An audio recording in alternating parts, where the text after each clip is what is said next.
So, what we're going to be talking about now is how can we do some more factoring. We know that factors are solutions. We can use factors, we can use linear factors, we can factor a polynomial and solve it that way. And up to this point, we've really only factored quadratics. So we did that during the quadratic unit. We need to have some more options. There are some polynomials larger than quadratics that we can factor. So let's talk about some more factoring of polynomials. So there's the quadratic type, which is what we have dealt with up to this point. But we also want to extend it to include some other options as well.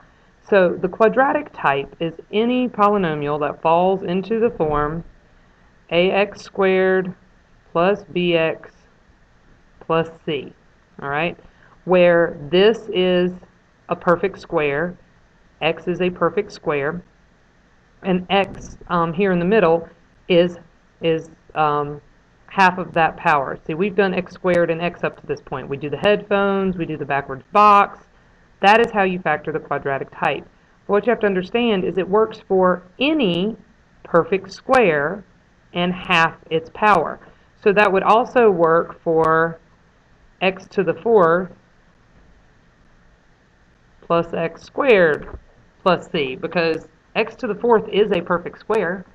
It's x squared squared. All right? And if this is half of that power, it would fall under the quadratic type. It would also work for x to the sixth plus bx to the third, because this is a perfect square. It's x cubed squared. All right? So this is a perfect square, and this is half that power. So it's still trinomial. The quadratic type does need to be a trinomial, and it needs to be an even power here, because that would make it a perfect square.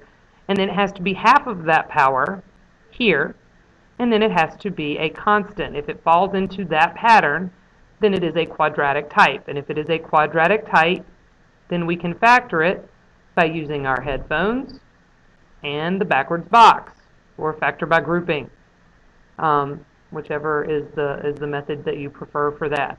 So these are the quadratic type. So let's take a look at an example of a quadratic type. If I wanted to factor x to the fourth minus 2x squared minus 8. When I'm looking at this, I notice first it is a trinomial. So that's good, because to be a quadratic type, it does have to be a trinomial and have three terms. The first term is an even degree. It does have the highest exponent is an even degree. It's x to the fourth. And the middle term is half of that power. All right, because the first power was x to the fourth, the middle term was x squared. That's half that power, so the middle term checks out as well. So this is a quadratic type.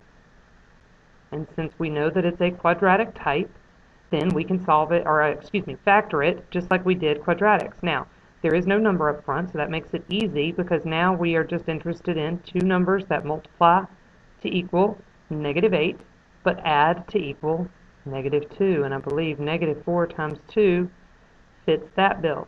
Now, when we were factoring quadratics, at this point, we would just do x minus 4 and x plus 2. But this time it's not just going to be x, because that middle term is not just x. It is x squared. So that means that this is going to be x squared minus 4 and x squared plus 2. Okay? It's always going to turn out to be whatever that middle term was. It was like that with quadratics. In the quadratics, the middle term was x, so these turned out to be x's. Now, sometimes at this point, you're done factoring. But when it is a higher power, you do have to check and double check. X squared plus 2, there's not two numbers that can multiply to get 2 and add to get 0. So that's not going to factor anymore. There are, however, two numbers I can multiply to get -4 and add to get 0, 2 and -2. So this one actually keeps factoring. So that'll be x plus 2 and x minus 2. You can also remember our lovely little shortcut for quadratics. Whenever you have a perfect square minus a perfect square, it always factors to be the square roots, but one is a plus and one is a minus. That still falls under the quadratic type. So even if it is another even power, all even powers are perfect squares. So you can pass that on to that one as well. So this would be the final factored form for that particular quadratic type polynomial. Let's look at another one, an example following what I was talking about, the perfect square, what we call the difference of squares. Difference of squares. So if I have a perfect square minus a perfect square. Now, it does have to be minus. A perfect square plus a perfect square does not work. But let's say that now I have 25x to the fourth minus 36. 25x to the fourth is a perfect square. The square root of that is 5x squared. 36 is a perfect square. The square root of that is 36. So since they're both perfect squares, I can factor it to be their square roots. So this would be 5x squared, and the square root of that would be 6, and then I would make one a plus and one a minus. So this would be the factored form of that particular polynomial. So those are quadratic types. That was the type of factoring we were doing in the quadratic unit. They can apply to larger degreed polynomials as long as they still fit those patterns. What we want to add to our list now is one that is not a quadratic type. In fact, this one is dealing with cubes, and we call this the sum and difference of cubes. The sum and difference of cubes. So how do we factor sum and difference of cubes? So what do we mean by sum and difference of cubes? Quite literally, we mean if I have a perfect cube plus a perfect cube, or I could be a perfect cube minus a perfect cube. Now with cubes, it actually works with plus and minus. With perfect squares, the difference of squares, it only worked with the difference. When you have a perfect square and a perfect square, it has to be minus. But when you have cubes, it can be plus or minus, and this can be factored. It does actually factor out, and it always factors out to be the same thing. It follows a pattern, so you just have to memorize the pattern. What it factors out to be is always a binomial times a trinomial when it's minus and when it's plus. You get a binomial, so two terms, and a trinomial. So that's the way it's always going to end up being a binomial times a trinomial. So how do we figure out what those binomials and those trinomials are? So what you need to do is when you have a perfect cube plus a perfect cube, or a perfect cube minus a perfect cube, is you do need to find the cube roots. What is the number that got cubed? Okay, so what got cubed here? X. What got cubed here? Y. And that's the same for both of them. So you've got to find your cube roots. Your cube roots go in the first binomial. The binomial is the cube roots.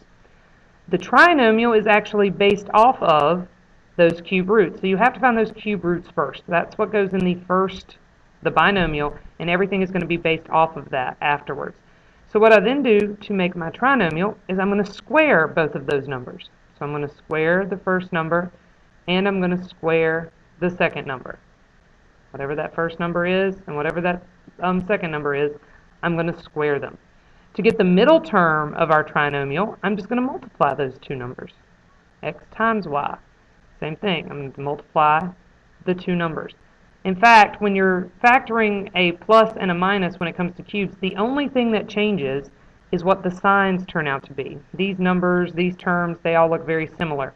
But it's the signs that change.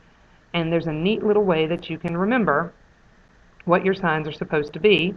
I use what are these things called? Acrostic, or, yeah, you know what I'm talking about. All the letters stand for something. Soap. We got to put some soap on our little factored thing here. This tells us that the first sign should always be the same as the original problem. So in this problem, if it started with a plus, that's got to be a plus. If it started with a minus, that has to be a minus. So the first sign is the same. The second sign is always the opposite. So since this one was a plus sign, this one must be a minus sign. Since this one was a minus sign, that one must be a plus sign. So same, opposite, and then AP stands for always positive. So that means that this last sign is always a positive sign. It doesn't matter whether it was plus or minus. That one is always going to be positive. So same, opposite, always positive. Same, opposite, always positive. This is the pattern for factoring a sum and difference of cubes. It will always follow this pattern. So let's look at an example. if I want to factor x cubed plus 27. First off, if you're going to know whether they're perfect cubes or not, you have to know what your perfect cubes are. So 1 cubed is 1, 2 cubed is 8, 3 cubed is 27, 4 cubed is 64, 5 cubed is 125, so forth and so on. You can make your list longer, but I see my number on that list already. It is a perfect cube. So this is a perfect cube plus a perfect cube. That means I know that it will factor to be a binomial times a trinomial. Now I need my cube roots. What cubed equals x cubed? X. What cubed equals 27? It was 3 cubed. So that gives me these two numbers. So these are the cube roots. Now, to get this trinomial, I need to square both of those numbers. So x when I square it is x squared. 3 when I square it is 9. To get the middle term, I just multiply these two numbers. So 3 times x is 3x. And to get my signs, we put on a little soap. Same, opposite, always positive. And this would be what you would get when you factored that. And so that is how we factor perfect cubes.